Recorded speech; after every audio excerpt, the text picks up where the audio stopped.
crois que je vois la cathédrale. Jour 57, Saint-Jacques-de-Compostelle. 2500 km dans les jambes. Dans 500 mètres, c'est fini. Bordel. Autour de moi, des touristes chinois avec leurs bâtons de marche flambant neufs. Ils ont pris le bus jusqu'à 25 km de l'arrivée, pour la photo Instagram. Je les regarde et je me dis, c'est quoi la différence entre eux et moi ? J'ai marché 100 fois plus, souffert 100 fois plus, mais on a la même photo devant la cathédrale. J'ai une peur qui me bouffe depuis l'adolescence. C'est pas la peur de l'échec, c'est pas la peur de la pauvreté, c'est la peur d'être invisible. D'être dans une pièce et que ma présence ne change rien. Que je sois là ou pas, strictement aucune différence. Pas d'histoire à raconter, pas de trucs extraordinaires vécus, juste transparent. Toute mon adolescence, c'était ça. Le mec sympa mais oubliable, celui dont on se souvient même pas du prénom.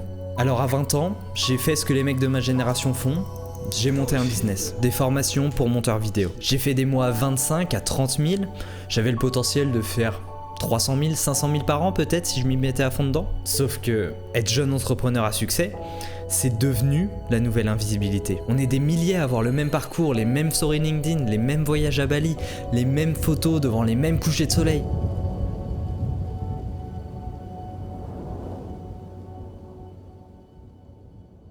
Alors en février dernier, j'ai tout arrêté. Pas par courage, par terreur. Terreur de passer ma vie à optimiser des métriques pour impressionner des gens qui s'en foutent. Terreur d'avoir 50 ans et de réaliser que toutes mes aventures, c'est des city trips de 4 jours. Terreur de rester un rêveur qui rêve mais qui ne fait pas. Et c'est là que j'ai découvert Saint-Exupéry. Pas le mec du Petit Prince, l'autre. Le pilote casse-cou des années 30. Ce mec avait tout pour être invisible. Fils de bonne famille, il aurait pu être fonctionnaire, prof, jardinier. Et au lieu de ça, il pilotait des avions pourris au-dessus du Sahara, s'est craché plusieurs fois, a failli crever de soif en plein milieu du désert, et est mort en mission à 44 ans, son corps jamais retrouvé. Je ne regrette rien. J'ai joué, j'ai perdu. C'est dans l'ordre de mon métier. Mais tout de même, je l'ai respiré le vent de la mer. Et il ne s'agit pas de vivre dangereusement. Cette formule est prétentieuse.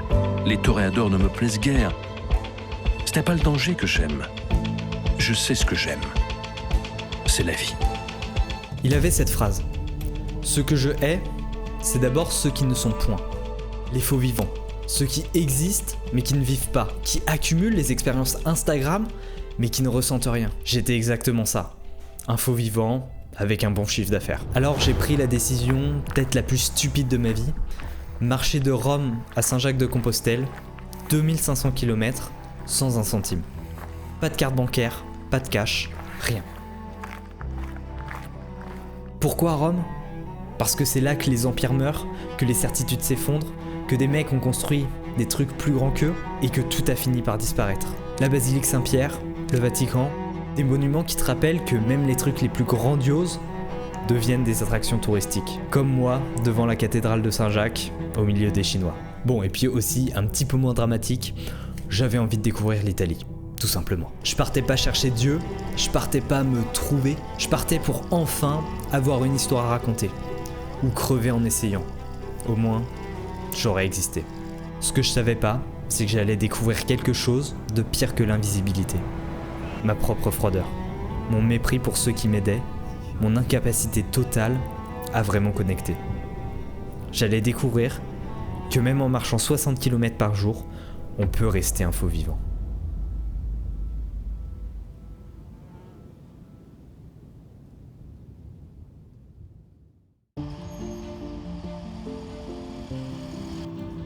On est devant le Vatican, la basilique Saint-Pierre.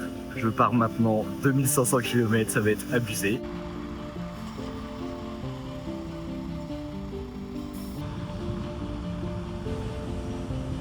C'est bon, je sors de Rome, c'est parfait, j'ai déjà fait 13 km. Voilà, ça, c'est la campagne italienne que je veux. Des champs, des collines, des petites maisons en pierre. Voilà, c'est quand même pas compliqué. Là, on est bien, il y a du soleil. Je suis à 30 km là et j'ai été pour la première fois demander à manger et le premier truc dans une pizzeria, ils m'ont directement donné des espèces de focaccia. C'est trop bien, je vais me régaler. Puis j'irai redemander des trucs pour ce soir. Vraiment, la vie, c'est génial. Première étape, terminée, tranquillement. J'ai récupéré des fruits. Chez le primeur, c'était un peu la galère parce qu'il parlait pas anglais. Je pense que dans la campagne, il parle pas beaucoup anglais. Mais franchement, ça se passe bien. Je vais aller chercher une petite pizzeria ou une boulangerie ou un truc comme ça pour manger mon repas du soir. En plus des fruits. Et puis, je vais trouver un coin pour poser la tente. Nouvelle étape de débloquer dans la vie de SDF, c'est les paroisses. Donc là, je suis hébergé gratuitement. Petit lit, pas de tente. Je peux prendre une douche. Ça régale. La vie est belle. 45 km aujourd'hui. Je suis un peu mort. Et ça va être la première nuit en tente. J'ai été dans un couvent. J'ai demandé si je pouvais dormir gratuitement. C'était pas possible, mais ils m'ont dit que je pouvais planter la tente dans le jardin. Je ne sais pas si je vais réussir à gratter de la nourriture. Et sinon, j'ai encore une pêche. Et comme je suis proche d'une ville, et le lendemain matin, je pourrais directement aller chercher le petit-déj en allant marcher. Bon, la tente, il va falloir un petit peu d'exercice avant de pouvoir bien faire ça. Parce que là, elle est pas trop tendue, mais ça fera le taf pour la nuit. J'espère qu'il va pas trop y avoir de vent ni pleuvoir. Mais sinon, ça fait le taf.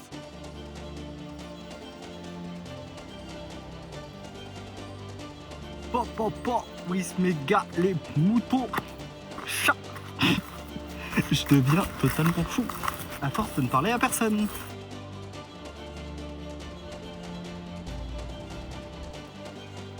C'est magnifique.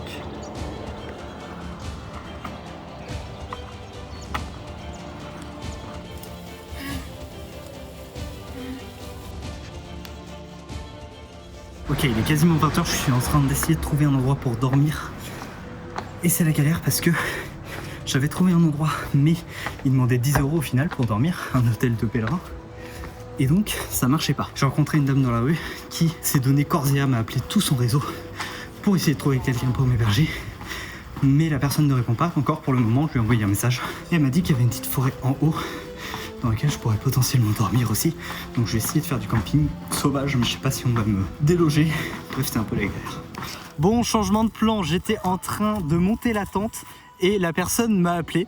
Du coup, je vais redémonter. Puis normalement, j'ai un toit pour ce soir. C'est incroyable. Oh, la vie, elle est belle. C'est magnifique. Je suis refait. Le cadrage doit être éclaté. J'en ai rien à foutre. La vie, c'est magnifique. Voilà, c'est dit, voilà. Eh bien, a priori, c'est là. C'est le village.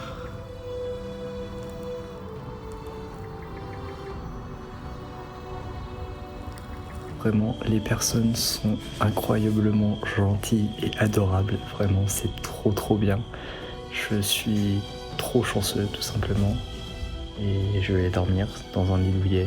La soirée était trop bien, discuter avec eux. Faut vraiment sortir de sa chambre et puis il se passe des trucs cool. Bon, je repars juste de chez les personnes qui m'ont accueilli. Vraiment, c'était incroyable. Elles étaient adorables. C'est incroyable de pouvoir passer des moments comme ça. Juste parce que je décide de pas payer d'argent. Ah, je suis refait. Jour 5. Aquapendente vers Radicofani. 25 km, mon jour le plus court. Les 4 premiers jours, j'étais euphorique. 45 km par jour, facile. Les gens me donnaient de la pizza, des fruits, un lit où dormir. Si toutes les journées sont comme ça, mais le pèlerinage, ça va être du gâteau. Je crois que j'ai totalement sous-estimé la difficulté physique. Parce que mentalement ça va, j'ai pas trop de mal pour faire les kilomètres, etc. pour se motiver à y aller.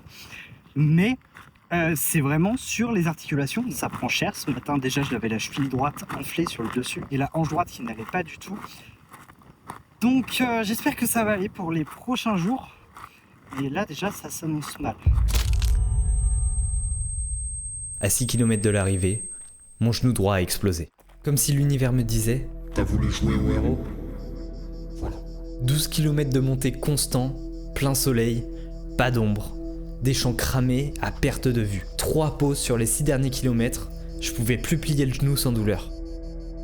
Le soir, je me retrouve dans un hôtel d'une confrérie de la Miséricorde à regarder YouTube dans un lit. Comme une merde. Jour 5 sur 57, L'aventure extraordinaire était déjà finie. Bon, et bah, petit update de cette première semaine. Ça fait une semaine que je marche. J'ai fait à peu près plus de 250 km. Je suis un petit peu en retard sur ce que j'avais prévu parce que normalement, 7x4, ça fait 280 km. Mais comme j'avais mal au genou, et bah, j'ai ralenti pendant 2 jours. J'ai fait que 25 km. Et là, j'ai pu faire 35 aujourd'hui. Et ça m'a pas fait mal une seule fois. Donc, c'est vraiment plutôt bien. Demain, je traverse Sienne et même je dépasse Sienne, je vais un peu plus loin. Donc c'est la première grosse ville, la première étape que je devais faire. Normalement, je devrais faire dans les 35 km demain aussi. Et après, je remonterai un petit peu progressivement jusqu'à 40, peut-être même 45 km par jour. Ça pourrait être bien. Si le corps va bien, parce que j'ai pas envie de m'éterniser. J'alterne entre bivouac et puis Donativo. Donc là, je peux dormir gratuit, c'est pareil. Là, je suis tout seul comme le premier où j'avais été. J'ai littéralement un appartement, un grand appartement tout seul pour moi. Et en plus, comme il n'y a pas de repas offert, ça me dérange moins de rien donner. À chaque fois, je suis très clair avec les Donativo en mode moi je vous donnerai rien, et ils m'acceptent quand même, c'est super cool. Mais ça m'arrange. S'il n'y a pas le repas offert comme ça, j'ai aucun scrupule à ne rien donner. Et donc c'est cool. Moi, ça me permet juste d'avoir une douche et un lit, et ça régale.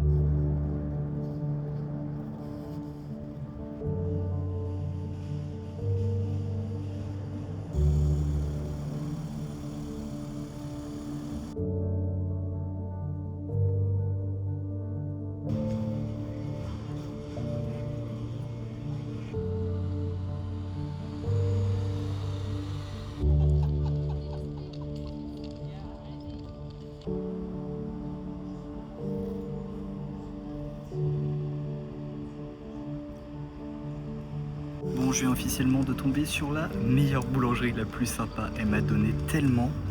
Là-dedans, il y a 2 pommes, 2 pains, 2 croissants, pardon. Et dedans, là, il y a 2 sandwichs avec de la viande dedans, du salami, un truc comme ça. Bref, c'est incroyable. Bon, j'arrive à Montignoso. Il reste 500 mètres avant d'arriver à l'hôtel. Enfin, j'espère qu'il y a quelque chose parce qu'on n'est jamais trop sûr avec les hôtels de pèlerins. Et j'en peux plus. Les 500 mètres là, ils sont durs. J'ai fait 41 km. C'est pas une trop grosse journée. Mais là, j'ai vraiment mal aux jambes et j'ai assez vite avancé. Je l'ai fait en 10 heures. Donc, franchement, c'est un bon petit rythme. Bien arrivé à l'hôtel sous saignement de nez. Je fais que de saigner du nez. C'est horrible. Voilà, top. J'en ai marre. Mais au moins, j'ai un lit pour ce soir et ça fait plaisir. Je vais prendre la douche, je suis exténué.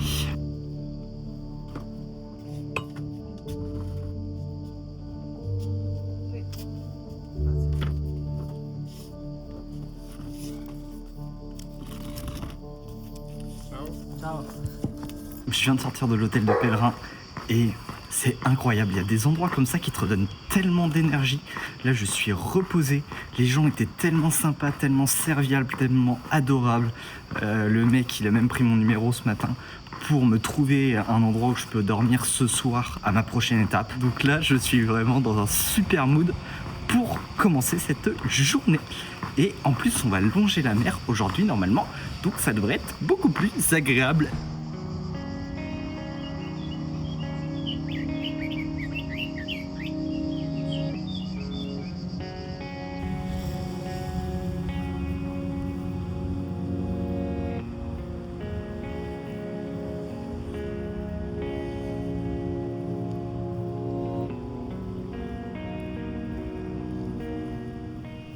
Bon, et une nouvelle fois accueilli chez des gens, ça régale. Comme ça, j'ai un petit lieu safe, sans sanglier pour mettre ma tente. Et il y a même une douche à l'extérieur, donc franchement, ça régale. C'est trop bien parce que là, j'avais vraiment un petit coup de mou. Je me sentais vraiment seul, vulnérable. Et c'était pas terrible. Juste après le passage dans la grosse ville de La Spezia. Et sur la montée, là, sur les 5 km qui me restaient sur l'heure, j'étais vraiment pas bien. Mais là, ça va mieux. Je suis resté pas mal de temps dans un tabac, le temps que la personne du tabac essaye de me trouver un endroit, des gens qui veulent bien m'accueillir. Et ces personnes ont accepté. Donc là, je suis bien, ça va beaucoup mieux. Et puis là, je vais passer la soirée avec eux. Il y a des spaghettis au pomodoro que je vais pouvoir manger. Franchement, ça régale. Je vais prendre ma petite douche. Et demain, on est reparti.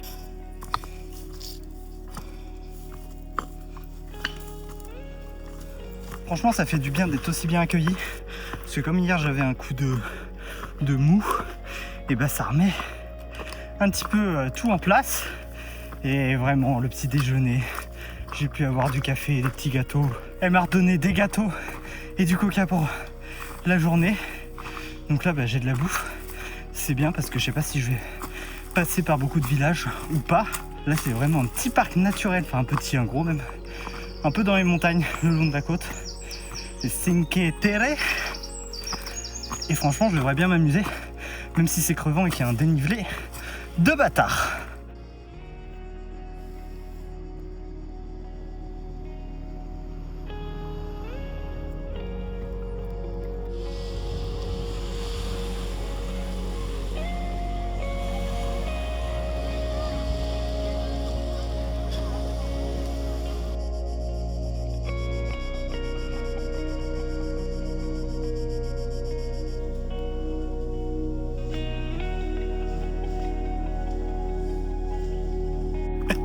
Eh Jules, j'ai plus les mots, c'est bon, c'est magnifique, c'est de la forêt, il y a de la mer juste derrière, il y a des cerfs, enfin il n'y a pas des cerfs, il y a des chevreuils.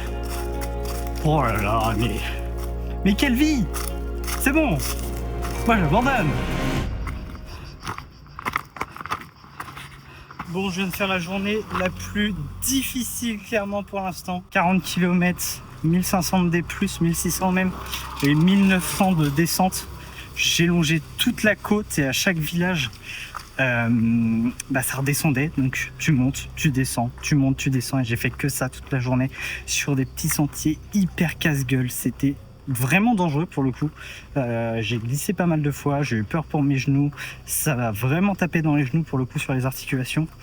Et ça va être ça pendant les 2 prochains jours jusqu'à Gênes, je pense. Donc c'est pas terrible, je suis au bout de ma vie. Je vais essayer de trouver une place dans un camping, oui, si je peux mettre ma tente gratuitement. J'ai demandé un camping, un premier, mais il est full, c'est la galère. Je suis au bout de ma vie, vraiment dans les chemins. J'en pouvais plus, je gueulais tout seul. Je me suis perdu plusieurs fois parce que c'est mal indiqué, donc j'étais là en pleine forêt avec des pins que je me prenais dans la tête.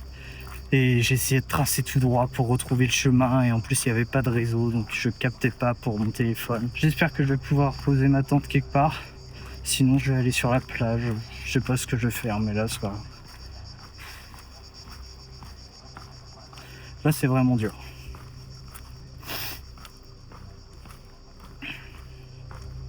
Ouais, j'espère que je vais pouvoir poser ma tente.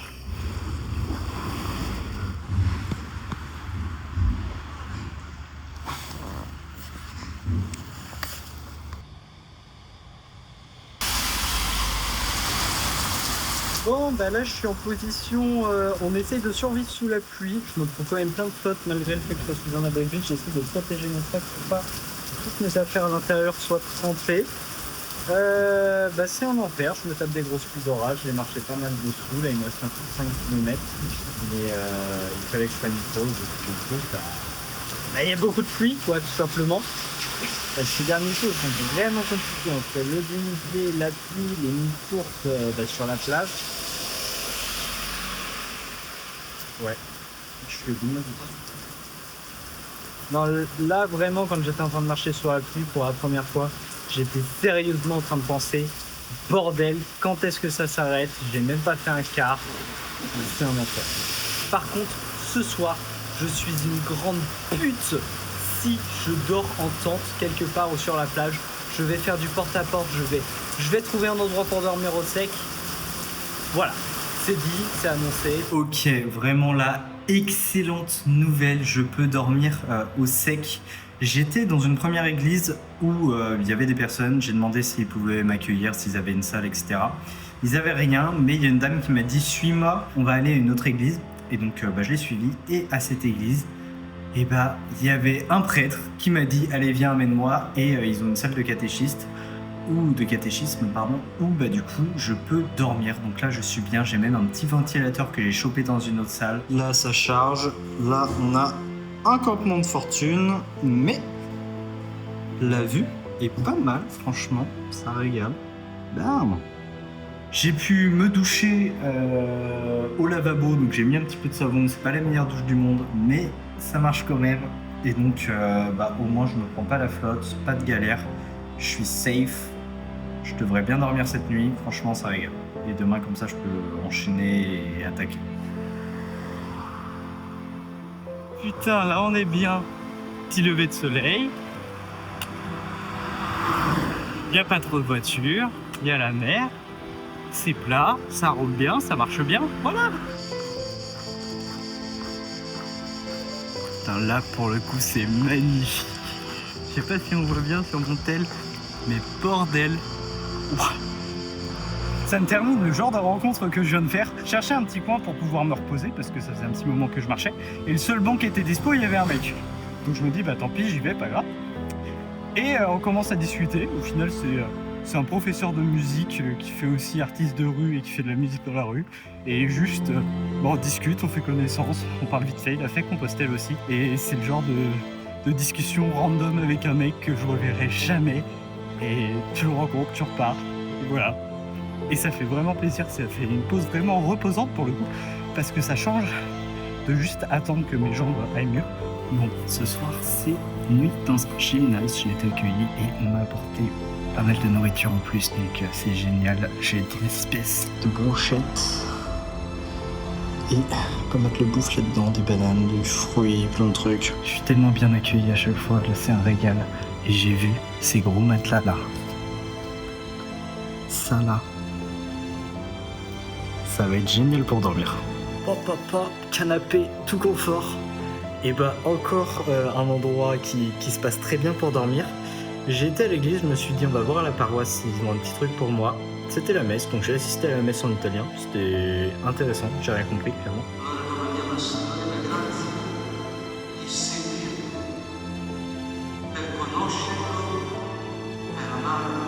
J'ai pu demander au prêtre à la fin s'ils avaient un petit endroit pour moi. Et là, j'ai une pièce qui sert à faire des réunions, je sais pas trop quoi, juste derrière l'église. Avec un canapé, mais je pense que je vais mettre mon petit matelas par terre. Enfin bref, faut que je vois comment je fais. Mais là, il est 18h45, j'ai déjà mangé. Donc juste le temps de faire un petit plouf dans l'eau parce que la mer est vraiment à 5 minutes. Et puis après, je vais dormir. Et demain matin, paf, je me taille. Et puis voilà.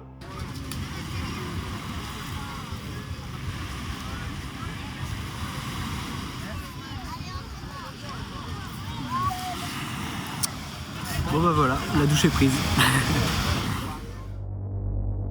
Jour 18, Alma di Taglia, dernière nuit en Italie. Bon, et clairement, c'est pas toujours tout rose. La journée s'est super bien passée, j'ai bien mangé, etc. Mais là, arrivé dans la ville, c'était la galère. J'ai demandé à pas mal de monde s'ils savaient où je pouvais dormir. J'ai essayé de trouver des gens de la paroisse qui m'ont dit que c'était pas possible. Mais j'ai pas trouvé le prêtre. J'ai essayé de chercher le prêtre. J'étais à la messe à l'heure où c'était indiqué. Sauf que l'église était fermée. Et j'ai attendu un peu, c'est toujours fermé. Donc au final, je vais passer la nuit dehors. En plus, il pleut, donc je peux pas aller sur la plage. Là, je suis littéralement, ça c'est la porte du prêtre, je crois. Et là, c'est la porte de l'église, la porte de derrière. Je vais dormir là, je vais mettre mon matelas. J'espère qu'il va pas y avoir de passage cette nuit et que personne ne va m'embêter parce que c'est la première fois, clairement, que je dors dans la rue, comme un vrai SDF. Ça fait peur. Yes.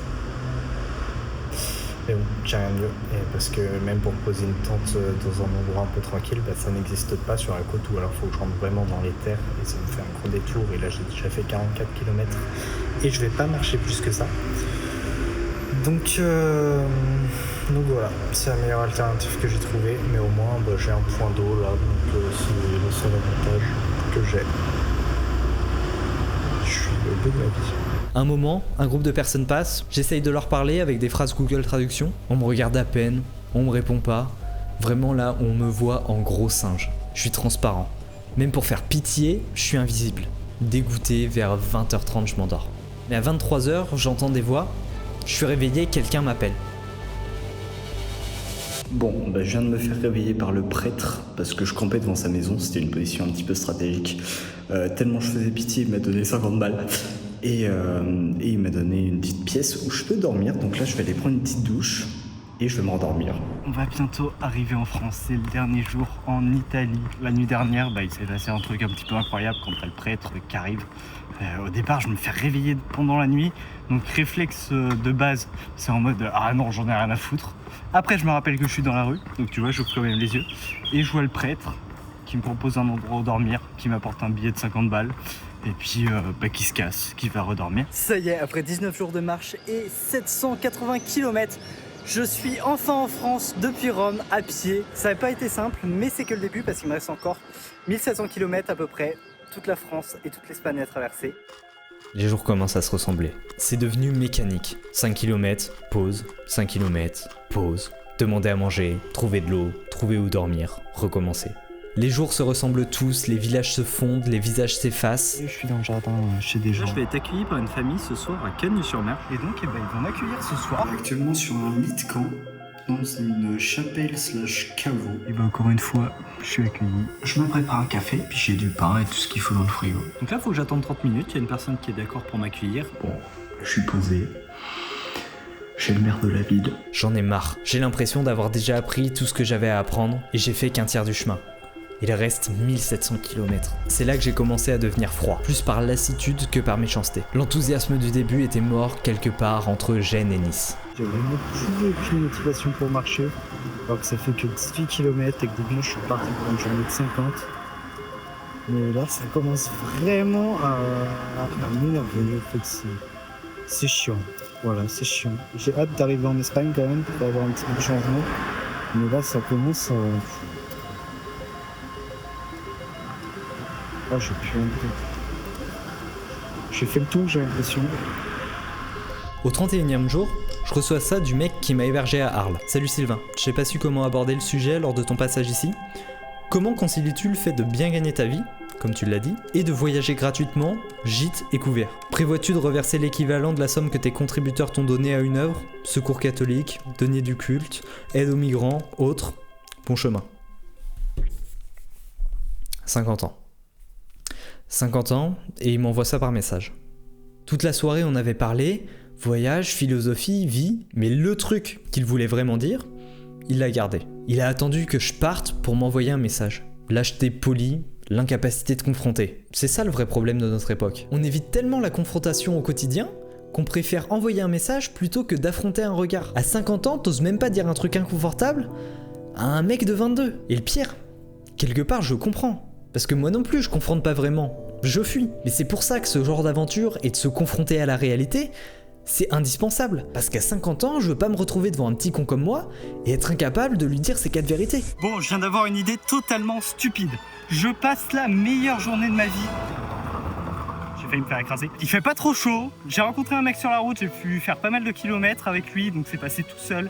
Les jambes se portent bien. J'ai pris 2 petits déjeuners ce matin chez la personne chez qui j'ai dormi, plus à une boulangerie. J'ai eu un repas au restaurant incroyable, j'ai jamais aussi bien mangé depuis le départ. Donc, ça se passe bien. Sauf que j'ai vu un petit panneau Costières de Nîmes. Ça m'a rappelé que j'ai des potes à Nîmes. J'ai regardé, je suis à 15 km. Et je vais y aller. Du coup, ça me rallonge beaucoup mon trajet, ça fait au moins 30 km de plus au total. Du coup, demain, comme je sais que je suis hébergé chez le grand-père d'un pote, faut que je sois à Montpellier quand même. Donc ça me fera 54 km, mais c'est pas grave, je vais passer une putain de soirée ce soir et ça va être drôle. On rigole, on mange bien, discussion profonde sur l'intensité de la vie. Et le lendemain, je repars. La route paraît encore plus fade qu'avant. Sortir de défi, c'est encore pire que le défi. Parce que tu te rappelles que dehors, il y a une vraie vie, avec des vrais gens qui rient, qui existent, sans avoir à marcher 2500 km. J'ai vraiment hâte que ça se termine, mais j'ai même pas encore fait la moitié. Au jour 39, j'écoute un podcast que des potes ont fait, et à la fin, c'est encore pire. Je veux connecter avec des humains, mais des personnes avec qui j'ai une vraie connexion, pas juste des inconnus avec qui je parle pendant 1 heure. Avant de partir, j'avais peur de 2 mois seul avec moi-même, mais au final, je supporte très bien ma propre compagnie. C'est pas vraiment la solitude qui fait souffrir, c'est l'ennui qu'elle génère. Dans les vignes, on est bien. Le pire, c'est après un appel avec un proche, tu raccroches, le silence revient encore plus lourd. Parce que pendant 30 minutes, t'as eu l'illusion d'une vie normale. Des gens qui rigolent, qui vivent des trucs, ensemble. Et toi, tu retournes à ta route, seul. Pas parce que la solitude est insupportable, mais parce que tu te demandes si t'as fait le bon choix. Si les autres vivent pas mieux leur vie moyenne que toi, ton aventure extraordinaire. Petite plage, tranquillement. Allez hop, on commence la journée. Aujourd'hui, on passe en Espagne. Ça fait hyper plaisir. J'ai passé une bête de soirée. Même à Biarritz, on peut dormir gratuitement, c'est cool. Là, j'étais dans une super belle maison, vue sur la mer. C'était incroyable. Et c'était chez un champion du monde de snowboard qui fait du contenu sur YouTube aussi. Sa femme, qui était hyper sympa et psychologue, avait un petit business aussi en psychologie. Donc franchement, les conversations étaient super intéressantes. Et pour une fois, j'ai bien pu connecter avec les personnes. Donc c'était cool. Et puis en plus, il y avait un enfant de 3 ans qui était un enfant de 3 ans. Donc c'était plutôt marrant. Et donc là, je suis bien remonté pour le moral. Et puis on va tryhard aujourd'hui Saint-Sébastien, normalement. On va voir ce que ça donne.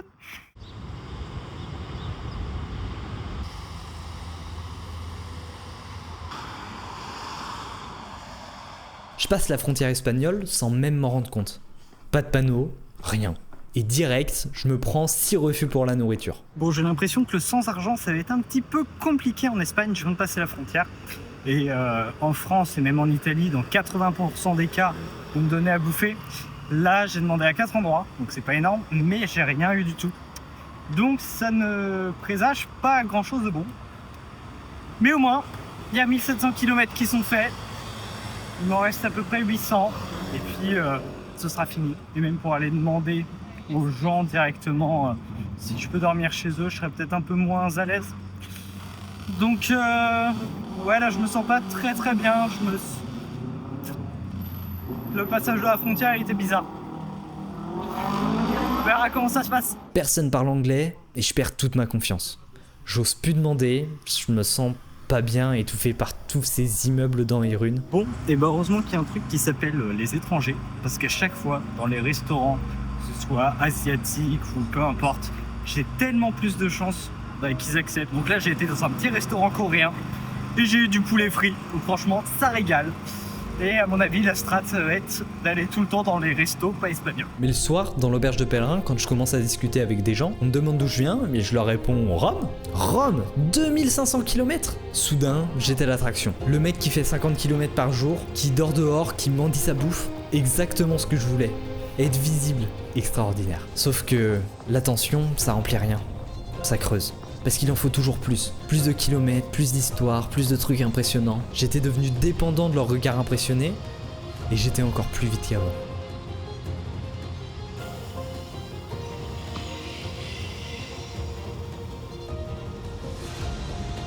Bon, et en fait, c'est pas aussi dur que je pensais pour manger. Là, je sors d'un deuxième café où j'ai eu une petite tortillas gratuite chez mon deuxième café de la journée. Et j'ai eu une part de flan et une briochette. Donc franchement, ça va pour le petit-déj.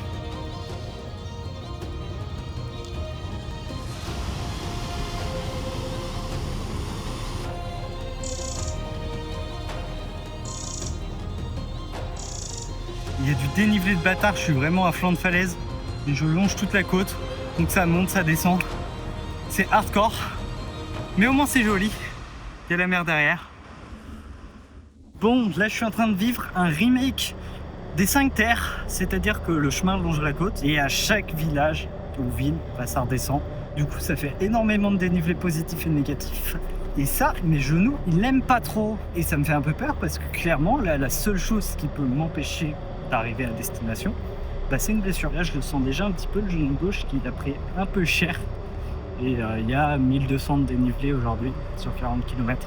Là, j'étais tout en haut, ici, là. Tac, tac, tac. J'ai redescendu tout ça. Je longe la côte. Et après, je peux remonter tout là-bas. Et probablement aller là-bas. Bon, ça fait 4 jours que je suis en Espagne. Et ça fait que de monter, de descendre. C'est horrible. Et là, je sens que le genou prend vraiment cher. Donc, je sais pas si ça va tenir. c'est que des pentes, je sais pas, elles doivent être à 30 degrés ou un truc comme ça. Je sais pas si on se rend bien compte.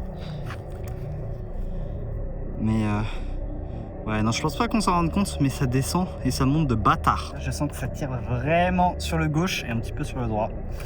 C'est pas fou, mais j'essaye de compenser avec les bâtons de marche et bien appuyer sur les bras. Compliqué. Bon, tu sais que c'est vraiment la galère et que tu as vraiment besoin de calories quand tu bois le jus du thon mélangé à l'huile. Et surtout que tu dois le manger avec les mains parce que t'as que dalle.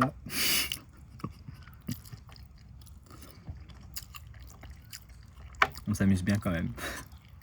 Je me suis rendu compte que je parlais même plus de la nourriture que j'avais parce qu'en fait c'est tellement une évidence, genre je vais avoir de la bouffe gratuite. Et j'y pensais hier parce que justement je parlais avec pas mal de monde à l'auberge de pèlerins et ils trouvaient ça incroyable que j'arrive à vivre sans argent. Mais pour moi c'est tellement devenu le quotidien et évident que j'en oublie que c'est pas évident en fait et que normalement faut payer la nourriture. Genre là je sais que peu importe où je vais, un peu moins en Espagne, mais genre dans 50% des cas, je vais avoir de la bouffe, donc il suffit de demander à 2 endroits différents et je suis à peu près sûr d'avoir de la bouffe. Ok, posé dans la tente après une journée de 50 km. Et franchement, cette forêt était un peu bizarre. Je suis arrivé à l'auberge que j'avais repérée, normalement qui est en Donativo. Ils me disent que c'est complet. Bon, super, je sais pas du tout où je vais dormir. Ils me disent qu'il y a un camping où je peux aller. Donc j'y vais, je demande si je peux poser ma tente gratuitement. Non, ils me disent que c'est pas possible. Je commence à aller chercher autre part, je me dis bon bah je vais aller voir chez les fermiers du coin, etc.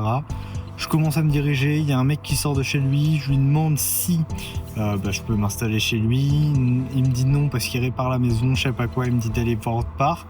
Et au final, il va marcher avec son chien, il me rattrape, il m'appelle, il me dit « Bon, j'ai vu avec mon père, tu peux dormir dans ce terrain-là ou ce terrain-là. » Donc je me pose, je pose ma tente. C'est un petit peu bancal de travers, c'est pas terrible. Et juste après, il y a un Allemand qui débarque, j'ai pas compris, et il vient installer sa tente aussi. Du coup, j'ai passé la soirée avec l'Allemand, j'ai pu piquer un petit peu de ses pattes, c'était cool.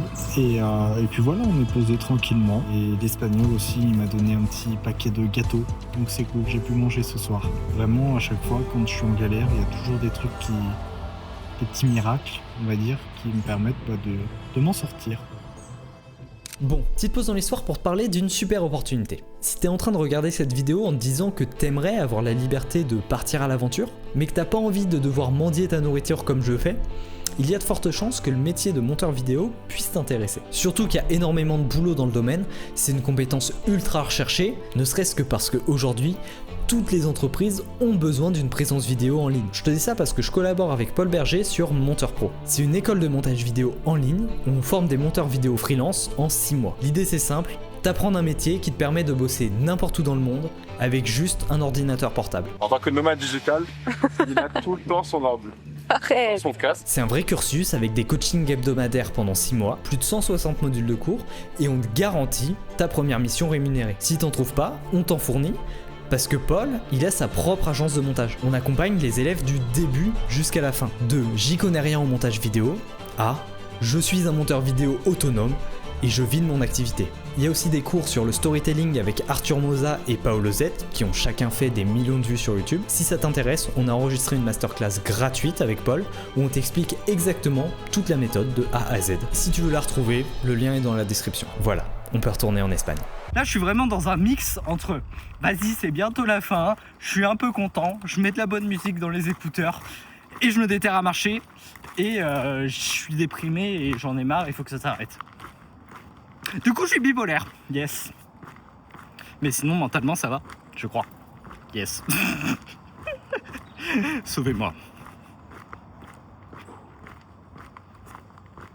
Il est long ce plan. Et Google Maps, c'est vraiment soit l'un, soit l'autre. Soit il te fait passer par des routes, c'est une autoroute, c'est interdit aux piétons, mais il te dit non, t'inquiète pas, frérot. Soit c'est des petits chemins de merde avec des ronces que aucune autre application ne connaît. Putain. Ah, je suis bloqué dans les ronces. C'est dans mon short. Aïe. Ok. Aïe. Bon, pire cadrage de vidéo, mais là, qu'il y a des ronces partout, c'est un enfer. Ça, c'est le chemin. Enfin la route, let's go. Je viens de là-dedans là. Il y a que des ronces, c'est un enfer. Il me reste encore ça à passer, mais j'ai les jambes en sang, c'est un enfer. Ça m'a mis une mauvaise humeur cette merde. C'était ça sur 700 mètres. J'espère ce soir il y a de la place dans l'alberguer parce que, enfin dans l'auberge de pèlerin, parce que j'ai vraiment envie d'une douche là. J'ai des épines plantées partout dans le corps, des griffures partout, ça saigne un peu. Enfin ça c'est pas grand chose, mais en fait je suis tributaire de Google Maps parce que si je veux tracer un petit peu, je vais pas suivre le chemin de Compostelle exactement. Et si Google Maps décide de me faire passer par des chemins qui n'existent pas littéralement, j'ai pas le choix. Et une fois que j'étais dedans, à la moitié, je peux pas faire demi-tour. Parce que y a autant de ronces devant que derrière. Et les ronces que j'ai passées, elles réapparaissent après. Elles se remettent en place. Du coup, c'est juste chiant quand c'est mal fait comme ça, les apps. Allez, j'attaque le 48e jour dans le brouillard. On n'y voit que dalle, donc je mets ma petite lampe pour essayer d'être vu par les voitures, même s'il n'y a quasiment pas de voitures. Et que le bas-côté est large. Donc ça, c'est vraiment cool parce que je peux tracer en ligne droite sans prendre de risque. Il me reste 450 km. Donc je pense que je termine ça en, allez, on va dire une dizaine de jours. Et ça fait plaisir de pouvoir commencer à faire un compte à rebours. Depuis le temps, je regardais toujours le chemin parcouru, mais pas ce qui me restait à parcourir parce que ça paraissait beaucoup trop long. Et là, je peux enfin me visualiser un petit peu à Santiago. Bon, l'auberge que j'avais spot, elle est full. Donc j'ai pas d'endroit où dormir ce soir. Ils m'ont indiqué un petit lieu où je peux faire du camping. Donc je vais aller voir et puis je vais essayer de trouver du monde pour dormir chez eux ce soir, même si en Espagne j'ai pas trop réussi pour le moment. On va voir ce que ça donne. J'ai déjà fait 45 km, j'ai pas envie de faire une trop grosse journée. Bon, j'ai demandé à un camping qui était sur la côte, mais ils m'ont dit que c'était pas possible. Par contre, ils m'ont dit qu'il y avait des coins de camping qui étaient vraiment stylés normalement sur le bord de la falaise où je pouvais mettre ma tente tranquillement. En tout cas, là, ça sent bon pour faire du camping parce qu'il y a des petits moutons, c'est très vert, c'est hyper stylé. Des moutons là, des moutons là.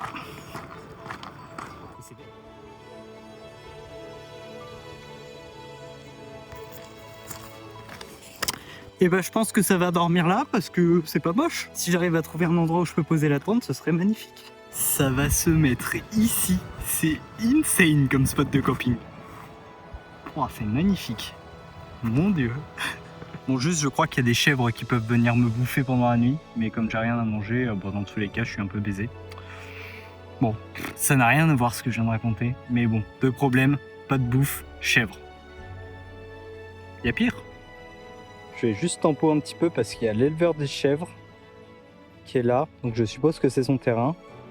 Et donc je vais pas me faire déloger. Mais au moins s'il vire les chèvres pour la nuit, ce serait cool.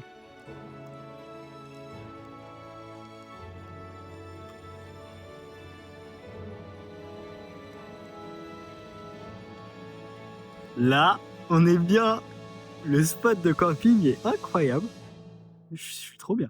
Et on est reparti pour une nouvelle journée dans le noir. Il doit être 6h40 et le soleil se lève tard. Jour 47, Güemes vers Cabo Redondo, 56 km. Ma plus grosse journée. On est parti, c'est un petit chemin un peu pourri, qui est pas terrible dans le noir, c'est pour ça que j'ai la lampe torche. Et je vais essayer de pas me casser une cheville. Putain, c'est magnifique! Oh, le petit champ comme ça, montagne, mer derrière, ça régale. Le soleil qui est encore assez bas, qui fait des jolies petites lumières. Putain. Ah, j'ai beau en avoir marre de ce chemin. Il y a des endroits comme ça qui sont magnifiques, bordel. En arrivant, l'auberge est pleine, des pèlerins partout. Juan Camino, d'où tu viens? Vas-y, raconte. Zéro patience, je réponds à peine, je relance rien. Je suis devenu la sociale de base. J'ai tout quitté pour être visible, et maintenant que je le suis, ou que j'ai la possibilité de l'être, je choisis de disparaître. Parce que leur attention ne me nourrit pas. Elle me rappelle juste que je cours après quelque chose qui n'existe pas.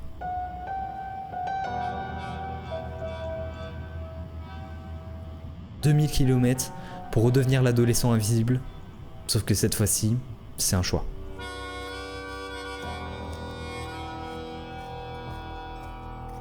Choisis d'être transparent parce que c'est moins épuisant que de faire semblant d'exister.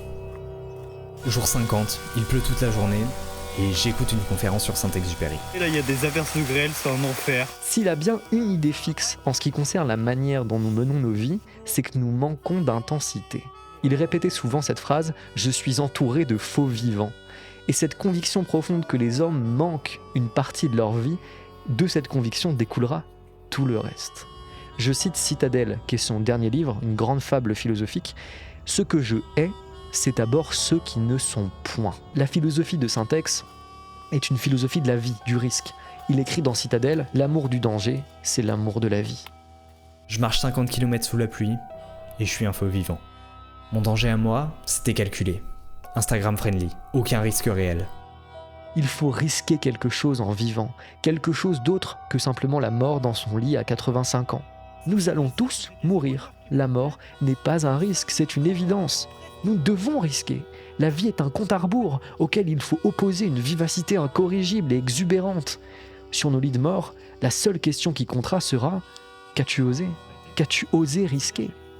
Pour Saint-Ex, la valeur de nos vies peut directement être jugée parce que nous avons risqué avec la tête haute. Moi, je sais pas ce que je sacrifie, je fuis juste. Saint-Ex est mort en mission, son corps jamais retrouvé. Il avait quelque chose à échanger contre la mort. Moi j'ai quoi ? Une story Instagram devant la cathédrale ? Une nouvelle journée qui commence. Les chaussures sont encore trempées de la veille, c'est pas très agréable.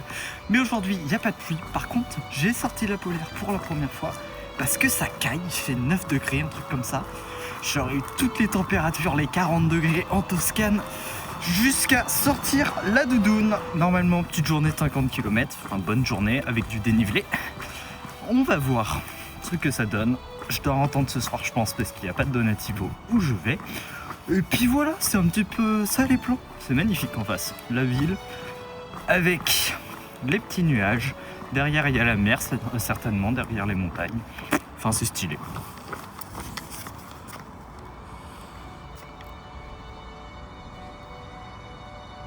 Bon, là, c'est vraiment dangereux. Je suis sur une route assez passante.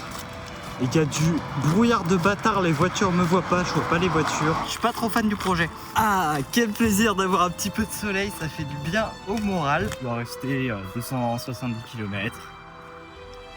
On voit le bout. Encore 6 jours, 7 jours, un truc comme ça.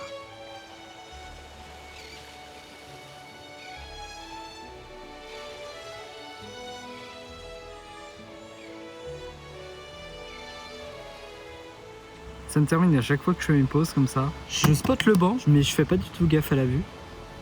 Et je me relève de ma pause. Et en fait, c'est magnifique.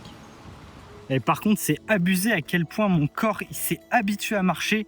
Genre là, je suis à 46 km, il me reste 2 km avant d'arriver. Je dois être à 1002 D+. Et je suis absolument pas fatigué. Je suis vraiment comme en début de journée. Alors que j'ai fait pas mal de kilomètres. Je pourrais tellement continuer beaucoup plus. Mais il faut que je trouve un endroit pour dormir, évidemment. Donc à mon avis, je vais m'arrêter dans la ville principale. Ce soir, ça va être une journée en tente ou alors j'essaye de me faire héberger, même si j'ai jamais réussi encore en Espagne. Ils n'ont pas l'air trop chauds de m'héberger. Comme je parle pas du tout espagnol, j'ai juste un texte que je peux montrer, mais qui n'a jamais prouvé son efficacité. Même si c'était un texte qui marchait en italien. Vamos a dejársela bien a nuestras sobrinas, pero tú a mí no tienes que dejarme nada. Pero estoy harta de que me la dejes.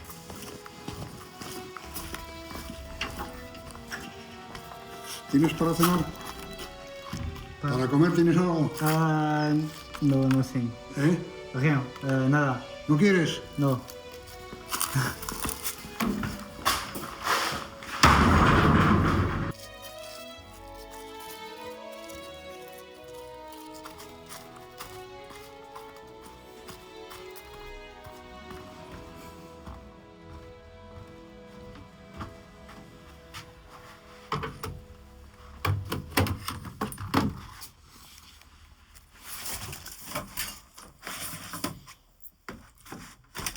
Et il suffit vraiment juste de demander. J'ai été demander à des gens dans la rue, comme d'habitude, pour trouver un endroit où dormir. Et là, il y a un gars, un vieux, qui me met à disposition la cabane qu'il a construite. C'est paumé dans la campagne, c'est pas loin de la ville. Et là, il est parti chercher les clés parce qu'il les a oubliées. Et me ramener un petit peu de nourriture aussi. Donc franchement, une bonne petite soirée en perspective. Pas de tente à monter, ça régale. En plus, c'est vraiment stylé. Et par contre, je peux me faire kidnapper tellement facilement. Ils me disent, vas-y, suis-moi, monte dans la voiture. Ils m'emmènent à un endroit perdu en campagne et je comprends rien.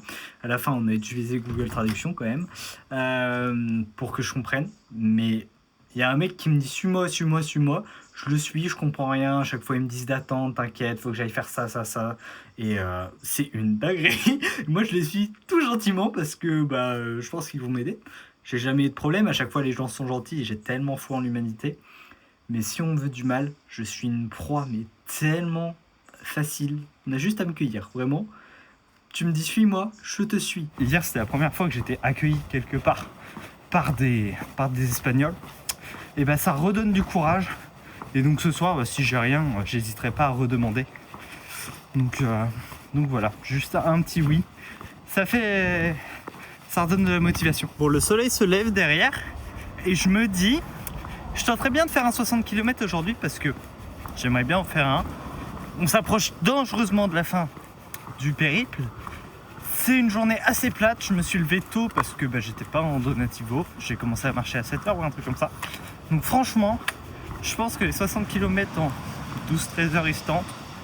Et donc comme ça me fait arriver à 19h, 20h. Je trouve un petit endroit à dormir. Et comme ça, ce sera fait mes 60 km. Donc j'ai speedé un petit peu, puis on va voir ce que ça donne. Un lever de soleil de plus. On est à 20 km en 3h40. Et ça se passe bien, les jambes sont bonnes. Pas trop de dénivelé, même si à un moment il y a eu des escaliers qui m'ont mis un peu mal. J'ai mangé un sandwich aux tortillas et ramon et une espèce de pâtisserie avec de la crème pâtissière dedans. C'était pas mal. Et puis il faudrait que à chaque fois que je fasse une pause, je mange.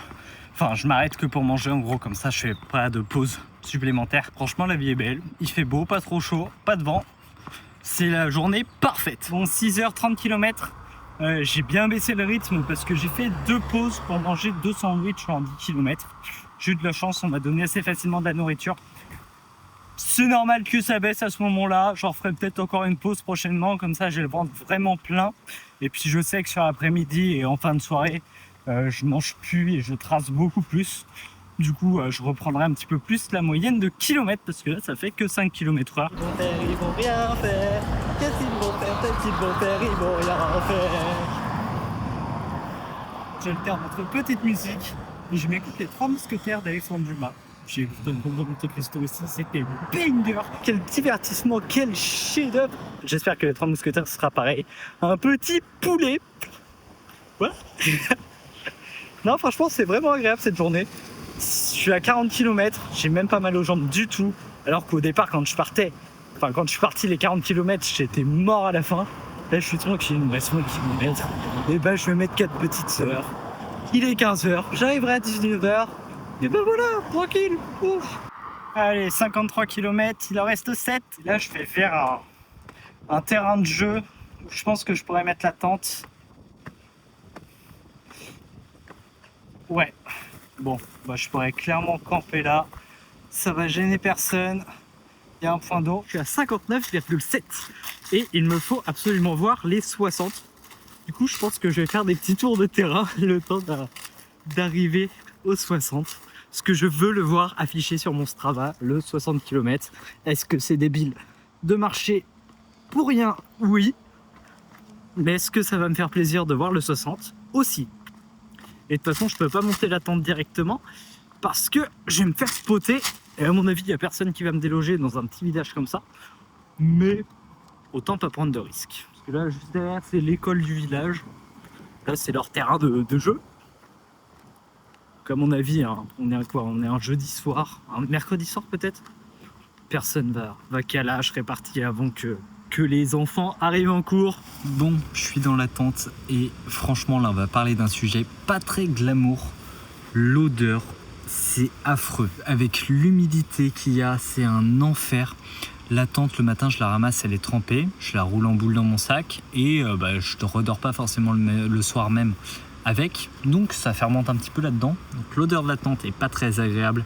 Et mon odeur à moi, là déjà ça fait 2 jours que j'ai pas pris de douche.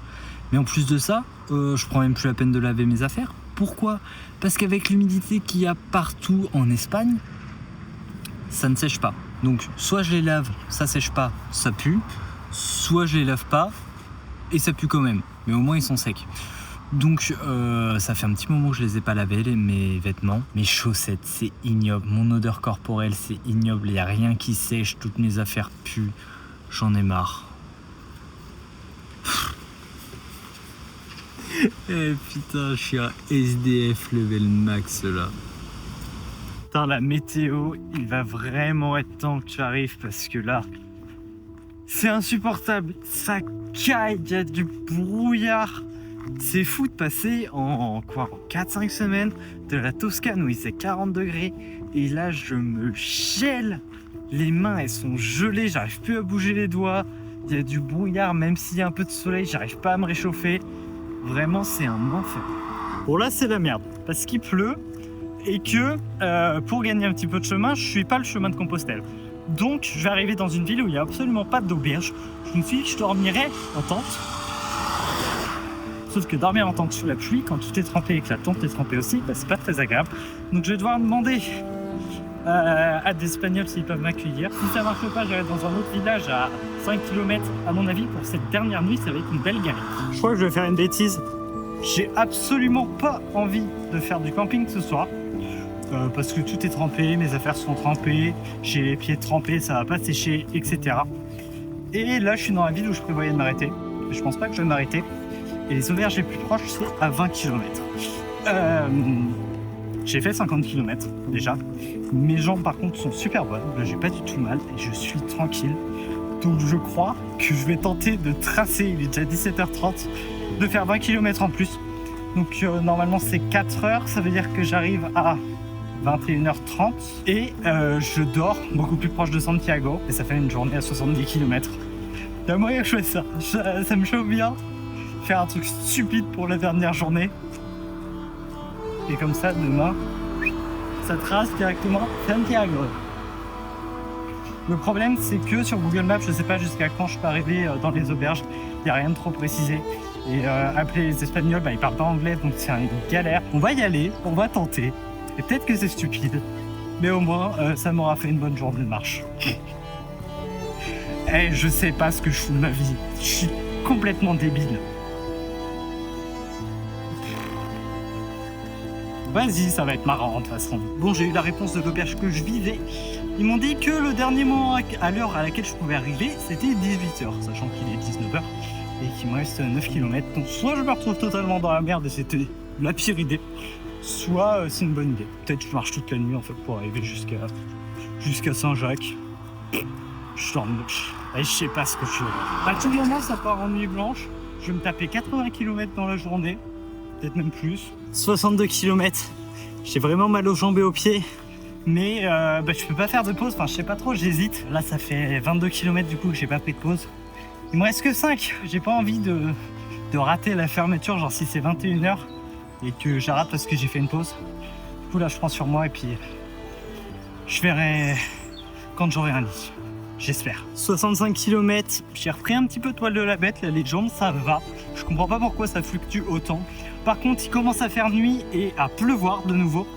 C'est marrant par contre, j'ai quand même commencé au moins 1 heure avant le lever de soleil.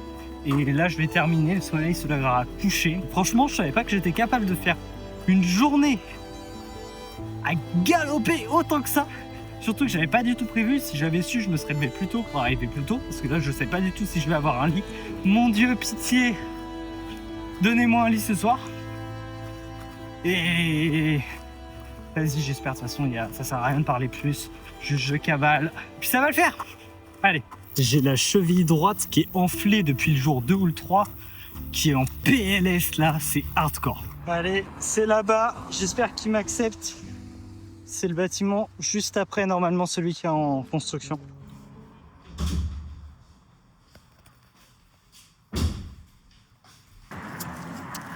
Bon, dernière journée de marche. On arrive dans 3 heures à la cathédrale. Là, le but, ça va être de tracer. Normalement, il y a 18 km. Donc, à 6 km/h, et ben, ça fait 3 heures. Je me pose un petit peu de temps à la cathédrale. Mais après, je repars vite. Regarder à l'office de tourisme si je peux choper des bus. Parce que c'est un enfer de repartir. Il n'y a pas de train où ça passe par Madrid, etc. Bref, c'est la galère. Donc, clairement, je vais pas rester trop longtemps. Mais j'en ai rien à foutre. C'est terminé. 10 km de fait, première pause de la journée et dernière de ce périple. Petite Madeleine qui me reste d'hier. Et voilà, on est là. Dans 500 mètres, c'est fini. Bordel. Ah, ça fait plaisir, 2500 km. C'était 57 jours. Mais on y est. Ça arrive à la cathédrale en 5 minutes. Quel plaisir, quel plaisir.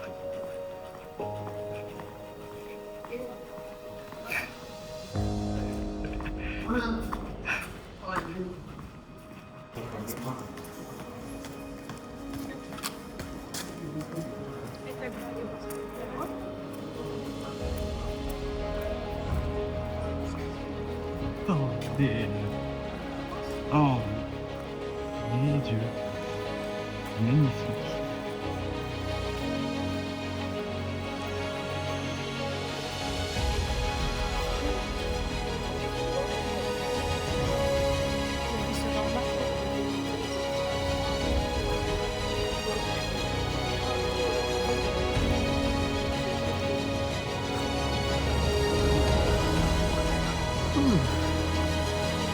L'émotion qui monte un petit peu. Je m'y attendais pas. Oh, c'est fait, bordel. Voilà. 57 jours. 2500 km. Pour aller voir cette petite cathédrale depuis le Vatican. Mon Dieu. Oh, c'était un très long chemin. Merci à toutes les personnes qui m'ont aidé. Il doit y en avoir 200, 300, au moins peut-être 400 en tout qui m'ont hébergé, donné de la bouffe, permis de dormir, de discuter. Et l'être humain, c'est magnifique. La vie, c'est magnifique. Faut juste partir et se bouger un petit peu, sortir de sa chambre, vivre des trucs incroyables. Et essayer de pas être totalement un être humain lisse, se différencier un petit peu en faisant des choses hors du commun.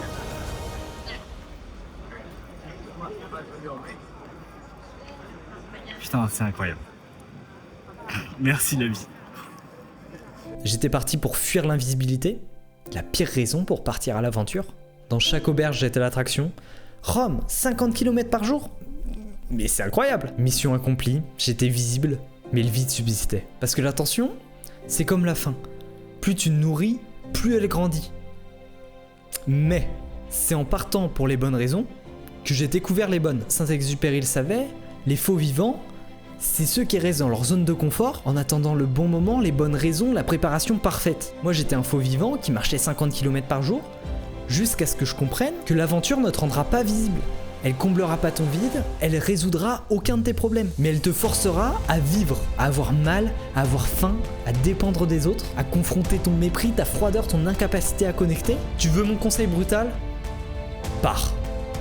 Même pour les mauvaises raisons, surtout pour les mauvaises raisons. Parce que rester à optimiser des métriques en attendant la bonne raison, c'est ça la vraie mort. Dans les prochains mois, je vais repartir dans d'autres aventures, pas parce que j'ai trouvé le sens de la vie, mais parce que chercher, c'est déjà vivre. 2500 km ne t'apprendront pas qui tu es. Ils te montreront qui tu refuses d'être. Et parfois, c'est suffisant pour commencer à vivre réellement. Alors, t'attends quoi pour te casser ?